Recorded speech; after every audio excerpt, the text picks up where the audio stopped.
৮০ বছর বয়সী এক নারী সেনা কর্মকর্তা তার ৩০ বছর আগে মারা যাওয়া স্বামীর কবর জিয়ারত করতে যাওয়ার পথে হঠাৎ তিনি দেখলেন সেখানে ঝাড়ু দিচ্ছেন এক বৃদ্ধ, যাকে তার খুবই চেনা চেনা লাগছে। তিনি সঙ্গে সঙ্গে পাশে থাকা এক সামরিক কর্মকর্তাকে জিজ্ঞেস করলেন, এই বৃদ্ধ লোকটি কে? তখন ওই কর্মকর্তা বললেন, এই বৃদ্ধও একজন প্রাক্তন সৈনিক। যুদ্ধ শেষ হওয়ার পর তিনি স্বেচ্ছায় এই সমাধিক্ষেত্রে এসে পরিষ্কার পরিচ্ছন্নতার কাজ করে যাচ্ছেন। এ কথা শুনে নারী কর্মকর্তার মনে আরও আগ্রহ জাগল। এই বৃদ্ধ আসলে কে? তিনি জোরে জোরে ডাকতে লাগলেন, কিন্তু অনেক ডাকাডাকির পরও বৃদ্ধ কোনো সাড়া দিলেন না। তখন পাশে থাকা কর্মকর্তা বললেন, বৃদ্ধের কানে সমস্যা আছে, শুনতে পায় না।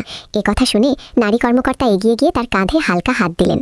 কাঁধে কেউ ছুঁয়েছে অনুভব করে বৃদ্ধ ধীরে ধীরে পিছনে ঘুরলেন, কারণ দুজনেরই প্রায় ৩০ বছর দেখা হয়নি। তাই আবার মুখোমুখি হলেও তারা কেউ কাউকে চিনতে পারলেন না। নারী কর্মকর্তা ইশারায় জানতে চাইলেন তার নাম কি, কিন্তু বৃদ্ধ কিছুই বুঝতে পারলেন না, কারণ তিনি শুনতে পান না। নারী কর্মকর্তার মনে হলো এই মানুষটি খুব পরিচিত, সম্ভবত তারই কোনো যুদ্ধসাথী।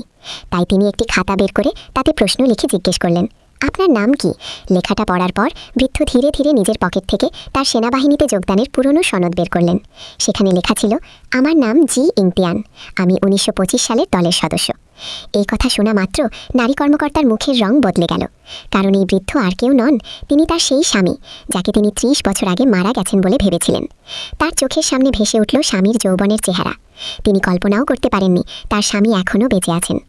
এরপর নারী কর্মকর্তা নিজের নাম খাতায় লিখে বৃদ্ধকে দেখালেন।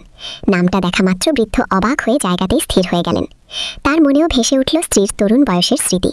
শেষে দুজন মানুষ নীরবে দাঁড়িয়ে রইলেন, চোখে চোখ রেখে, কিন্তু কেউ কিছুই বলার ভাষা খুঁজে পেলেন না।